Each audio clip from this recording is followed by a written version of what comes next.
Imagine getting a knock on your door in the middle of a Saturday afternoon, and the person on the other side tells you you have minutes to leave, or you might not make it out alive. That was the reality for thousands of families in Spokane, Washington, on the 1st of August 2026. A wildfire that started on the West Plains didn't just grow, it exploded. Driven by wind gusts of up to 45 miles per hour, the Old Trails fire roared across rivers, through state parks, and straight into residential neighborhoods. And for the people caught in its path, there was no time to think, only time to run. The Old Trails fire was first reported near Old Trails Road and Euclid Avenue on the West Plains just outside Spokane. At first, it was just another brush fire in a region all too familiar with dry summers. But this was not a normal day. The National Weather Service had already issued a historic warning one step above the typical red flag alert. They called it particularly dangerous weather, and they weren't exaggerating. By early afternoon, winds were gusting between 35 and 45 miles per hour, pushing the fire faster than anyone could have predicted. Within hours, the blaze had grown to over 3,500 acres. It tore through Riverside State Park, jumped the Spokane River, yes, an entire river, and slammed into neighborhoods like Indian Trail and Westgate Park. And by the time many residents realized what was happening, the flames were already at their back door.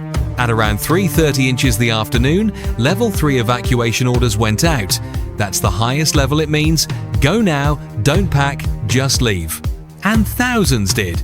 But leaving wasn't easy. Roads like North Indian Trail and Strong Road turned into parking lots. Some drivers sat trapped for 30 minutes or more, others began driving on the wrong side of the road just to escape. Police had to step in and convert both lanes into one-way evacuation routes.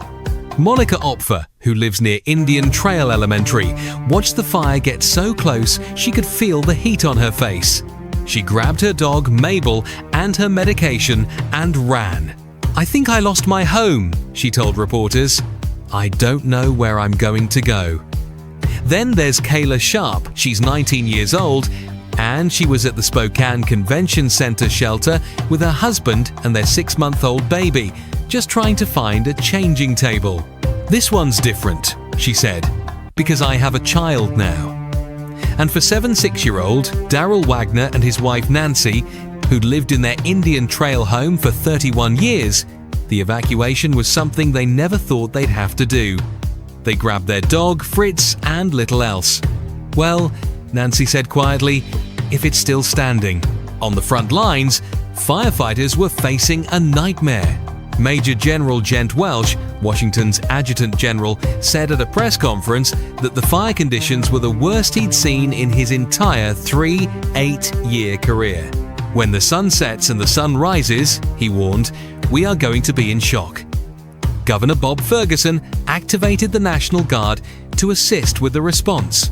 Fire crews from across the region, including some from neighboring Idaho, were called in to help. Aircraft dropped retardant from above, while ground crews tried to protect homes, schools, and even a Catholic church near Indian Trail Road. But the wind was relentless. Smoke was so thick it blotted out the sun on streets like North Driscoll Boulevard and West Francis Avenue. Spokane County Sheriff John Knowles called in every available deputy to go door to door, making sure no one was left behind. And with flames threatening the Man Grandstaff VA Medical Center, patients and staff had to be evacuated and transferred to other hospitals. Whitworth University was also emptied, with security guards going door to door to clear the campus. As night fell on August 1st, the full scale of the destruction was still unknown. Officials couldn't even begin to count how many homes had been lost. Sheriff Knowles said he'd heard estimates of 50 to 100 structures burned, but stressed that those were just early guesses. "We're not in a place right now where we can discuss the magnitude of the property destruction," Mayor Lisa Brown said at a press conference. "What we do know is this. About 40,000 of Vista Utilities customers lost power, many as a preemptive safety measure. The Spokane Convention Center opened as an emergency shelter, with Red Cross volunteers rushing to set up cots and medical stations. Buses arrived carrying elderly residents from nursing homes and assisted living facilities. The Spokane County Fairgrounds opened space for evacuees with RVs and animals. and officials warned residents to prepare to stay away from their homes for at least 24 to 36 hours. But the danger isn't over. Another fire, the Fairview Fire, burned another 980 acres in the Prairie area, creating a second massive evacuation zone. Washington Public Lands Commissioner Dave Upthegrove put it bluntly, "This is an extraordinary fire season. This is not normal. This is unusual." For the people of Spokane, this Saturday will be remembered as one of the worst days in the city's history. A fire that started on a rural road became a citywide emergency in a matter of hours. Homes were lost. Families were displaced. And a community that has lived through wildfire seasons before was reminded that when the conditions are right, nature doesn't give warnings, it gives seconds. If you or someone you know is in the Spokane area, please follow all evacuation orders and check on your neighbors. And if you're watching from elsewhere in the country, keep these families in your thoughts. If you found this report helpful, hit that like button, subscribe for more breaking news coverage, and drop a comment below. What do you think communities can do better to prepare for fires like this? I'll be reading every single one. Stay safe out there, and thanks for watching.